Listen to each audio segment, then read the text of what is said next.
ডিম দিয়ে ভীষণ মজাদার এবং ইউনিক একটা রেসিপি শেয়ার করছি। এটা ভাত, পরোটা, রুটি এবং সাদা পোলাওয়ের সাথে কিন্তু সার্ভ করা যাবে। তো let's get cooking and welcome back to Dilshaharaj world. ডিমের এই রেসিপিটি খুবই সিম্পল, যে কেউ তৈরি করতে পারবে আর খুবই শর্ট টাইমে এটা তৈরি করে নেওয়া যায়। তো একটা ফ্রাইং প্যানে আমি 1/2 কাপ নিয়েছি রেগুলার রান্নার তেল, 3টা এলাচ দিয়েছি আর 1/4 কাপ দিয়েছি পেঁয়াজ কুচি। অ্যাকচুয়ালি পেঁয়াজটাকে ব্রাউন করে ভাজা যাবে না, হালকা সফট হওয়া পর্যন্ত একটু ভেজে নিতে হবে। 1 টেবিল স্পুন দিচ্ছি রসুন বাটা এবং 1/2 টেবিল স্পুন করে দিচ্ছি আদা বাটা এবং কাঁচামরিচ বাটা।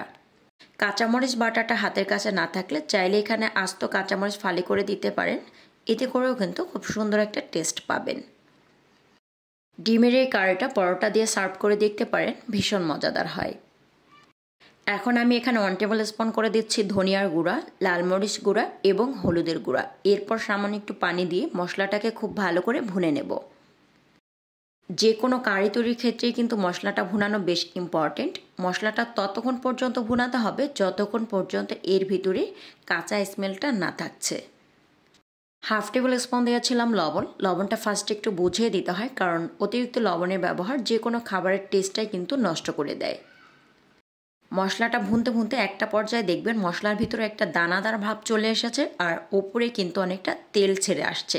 তো এ পর্যায়ে ধরে নিতে হবে মশলাটা খুব সুন্দর করে কষানো হয়েছে। মশলাটা খুব ভালো করে ভুনানো হয়ে গিয়েছে। এখন আমি এখানে 1 কাপ দিয়েছি পানি। তো পানিটা নির্ভর করে গ্রেভির উপরে, আপনি গ্রেভিটা যেমনটা চুজ করেন। যদি একটু বেশি পাতলা খেতে চান সেক্ষেত্রে পানির পরিমাণটা একটু বাড়িয়ে দিতে পারেন। যদিও এই এগ কারির গ্রেভিটা একদমই পাতলা থাকে না, একটু মাখো মাখো ঝোল থাকে। পানিটা যখন ফুটে আসবে এ পর্যায়ে এসে আমি ডিমগুলোকে দিয়ে নিচ্ছি। সবগুলো ডিম দেওয়া হয়ে গেলে ডিমের উপর দিয়ে সামান্য একটু লবণ ছড়িয়ে দিচ্ছি। এখানে আমি 3টা রসুন নিয়েছি, রসুনগুলোকে অবশ্যই পরিষ্কার করে নিতে হবে। এখন এই রসুনগুলোকে দিয়ে দিচ্ছি। এগ অথবা মিট এই কারিগুলোতে আমি বেশিরভাগ সময় রসুনের ব্যবহার করি, কারণ রসুনের ভিতরে প্রপার মশলাটা ঢুকলে রসুনটা খেতে কিন্তু ভীষণ ভালো লাগে। কয়েকটা কাঁচামরিচ ফালি ছড়িয়ে দিচ্ছি। এতে করা হবে কি ডিম কারিটা দেখতে ভালো লাগবে আর কাঁচামরিচের ফ্লেভার এবং ঝালটা কারির ভেতরে পৌঁছাবে আর খেতেও ভালো লাগবে। তো এখন একটি ঢাকনা দিয়ে এই কারিটাকে কুক করে নেব টানা 10 মিনিটের জন্য।